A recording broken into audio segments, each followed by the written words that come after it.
Hi, this is Splish and I hope you're having a fantastic day. Today I'm going back to a free-to-play third-person shooter called Caliber that I covered some time ago. I'm asking how this game is doing in 2022 when it comes to player value, game development and also player count.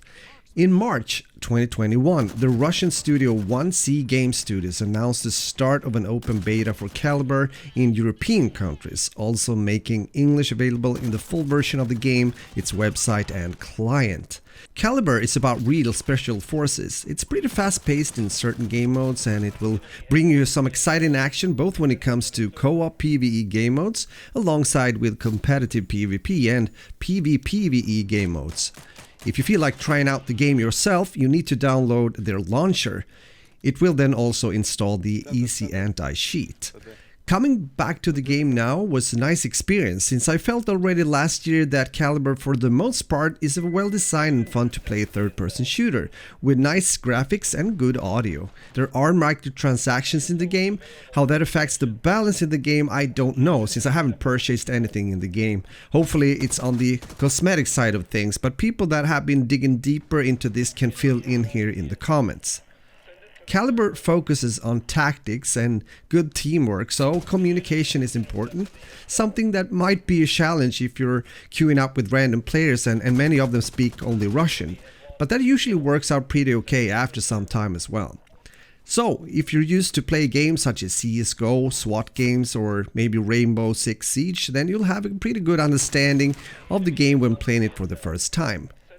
There are 4 classes to choose from in the game. Assault when it comes to medium to short range combat, support class that is heavily armored that fires barrage fire, medic class that specializes in helping injured team members, and marksman class that mainly engage the enemies from longer distances. You can choose what special forces these classes will belong to in the game, such as American Navy SEALs, German Kommando Spezialkräfte and the Russian Spetsnaz. The uniforms and equipment in the game are faithfully reproduced. I've talked a lot about the importance of new content in the game, following a roadmap so the community around the game feel that they have something new to look forward to. Caliber got quite a big update recently, where a lot of things were added into the game. One of them is a new game mode called Interception, and that's also what you're watching here in the video. I've had a good time playing Interception, a time-limited event between April 6 to April 27 that all players who have reached account level 11 can participate in. Interception is a respawn game mode where each team's objective is to capture cases with intel and upload intel to the enemy servers. A match lasts 10 minutes or until one of the teams makes 2 uploads to the enemy servers. I like this game mode. It combines both tactical gameplay with fast-paced action, and it can become quite hectic from time to time, especially when the teams have the same score and you're getting close to the 10-minute mark, meaning the end of the game.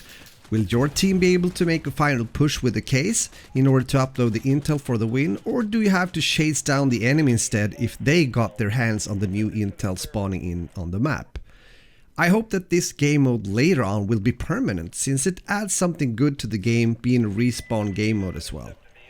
I've tried to find out how many people that are actually playing Caliber in 2022, but since it's a standalone launcher, I haven't really found any official numbers. It says that it reached 1 million players at the end of March last year, meaning 2021, but I'm not sure how many players that are playing the game on a daily basis. I do think that there's still a potential audience out there when it comes to games like Caliber that simply aren't aware of the fact that the game exists. Hopefully that will change, especially since the studio are continuing their work with the game. So the game seems to be doing very well from the perspective of someone that likes to visit and also revisit games that I played before.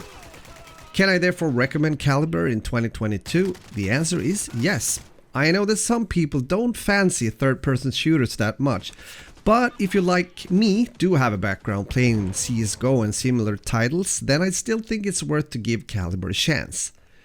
I'm also showing the recommended system requirements so you get a grip of what's needed in order to play Caliber. With those words, I hope you'll enjoy the rest of the gameplay clips when it comes to Interception, the fairly new time-limited game mode, and if you enjoyed the video, please leave a like and consider to subscribe since I'm posting videos about new and old FPS games. Have a good day and game on! Enemy support! The enemy has lost the intel. The enemy has lost the intel.